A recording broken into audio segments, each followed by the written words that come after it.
So good morning, everybody. Talked a little bit about this box I have on the side of my Jeep, and promised I would show you what's inside. So let's just take a quick look. And if you're wondering where you can pick up one of these boxes, you'll notice it looks really similar. If you're familiar with a company called Pelican, the Pelican cases, it's really similar to that. This is Apache 3800. I think it was 30 bucks at Harbor Freight. Has the same type of dust and water resistant sealing. Obviously not as good. You'll see like the edges rusted here. That's not really a big deal for me. I'm more for functionality than I am about paying twice as much for a case that does about the same but doesn't rust. This case has lasted, shoot, I think this has been on the truck 3 years and hasn't leaked once, so it's done a really good job. Like I said when I made the other video, it does sort of get in the way of the rearview mirror on the outside, but not in a big way and not in a super important way. So let's just go ahead and take a look at what's inside. Normally what I keep in this case is stakes, tie downs, and a mallet. That's the three core things, but you will see that there are some other things in here, mainly just to have duplicates of a few things, especially in the fire starting arena. So as you can see, it just folds right down, forms a nice little table. I wouldn't put a lot of weight on this. I'm sure it'll hold more than I suspect it will, but you know, just don't put a lot of weight on that, but it will hold the things that are inside. So let's take a look. You saw the paracord drop. I'm not going to bother picking that up. So inside this small packet from one of my favorite gear vendors, the Hidden Woodsman, I keep my tie downs. Now I do have the paracord tie downs as well, but what I found is this is a little bit more functional for a lot of stuff I do, and it's so easy to use. This comes from a company called Dutch Wear Gear, and what you'll see is this is used a lot in hiking, especially ultralight hiking. This is a titanium little piece here. I forget what the name of it is. Maybe it's called the Mosquito or something. But you can buy this, and these cords are almost as strong as a 550 paracord, but you see it takes up a lot less space and it's way lighter. So what you do with this is you actually take the cord itself and run it out to the end, and you see there's a loop on the end for where your stake goes. So what I do is I put out my stake, put this in, attach this to the top, and it's actually a little elastic band. Gives you a lot of give and play. So when you're holding your tarp or your awning or whatever it's holding down, I usually use this for my awning that I have off the truck, and I'll show you that in a future video. But what I normally use this for is the awning. And the reason I want to use it for the awning is because I want it to have a little bit of give.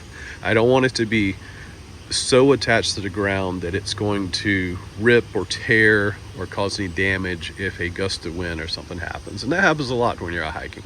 So this actually gives it a little bit of give, and that keeps it from ripping or tearing. It actually allows you to hold the awning tighter than if you didn't have that. So highly recommend that. I think I have like four or six of those in here. Plenty to tie things down. Love these things. Would not go camping without them. The next stuff I have here is this. Take a look at this great bag. Like, I love the gear from Campcraft. Jason and those guys do a fantastic job over there. If you want to find some good gear, go check their stuff out. This is just the tie downs and stuff that came with the little bath enclosure that you'll see on the top over there where this little corner is pointing. So I'll just put those up there. That's not what you want to see. Really nice, robust, heavy duty zippers here. Do a really good job of keeping this bag closed, especially when I'm trying to do this one-handed. You'll see here I have the foam cut out to fit the mallet. The mallet doesn't move, stays there. Bright orange, so I can find it if I leave it on the ground someplace. But one of the differences between car camping, a lot of people ask, you know, isn't overlanding just car camping? And you know, it really is. At the core fundamentals of car camping, it's really just car camping. But to me, there's a difference, and that difference is with overlanding, everything has a place and everything's in its place. Car camping, you normally just take some totes or some tubs, throw it in the vehicle, go do your stuff, come home.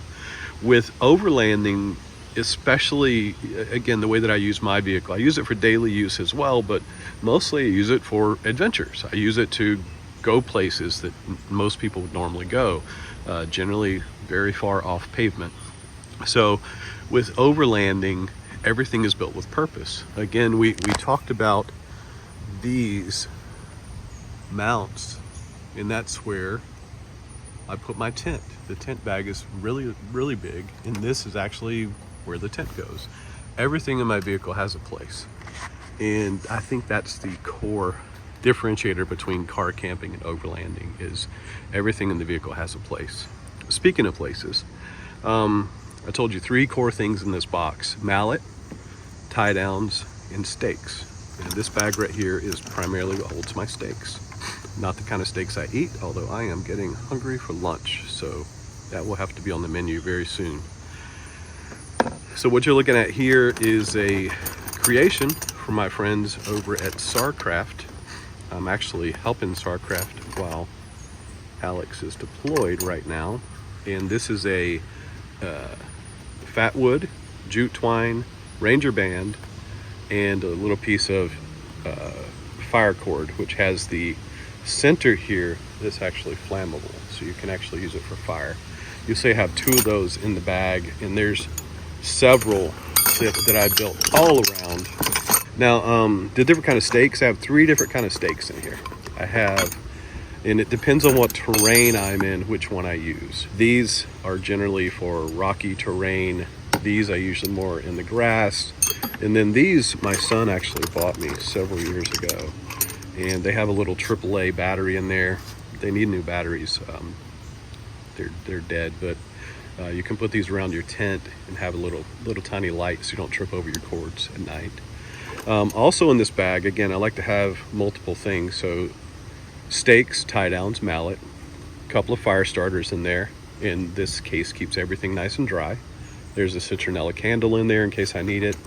Another way of creating fire right here is via this. If I can do it one-handed, there we go. You see it has a striker, so I can create a spark. A little bit of dust, so I guess it's not working quite as good as Pelican case, but it's working very well. I also have some Gorilla Tape in here and a few things to attach for the tarp or tent or canvas or whatever I need it for, and a couple of extra carabiners. Not climbing carabiners, just carabiners to attach things. And that's about it, folks. Little intro to the box. It might be a good addition for your vehicle. You can go to Harbor Freight, like I said, pick up one of these boxes for 25, 30 bucks if they're on sale, and just have a great place to have all of your little core essentials for tie down, stakes, and mallet.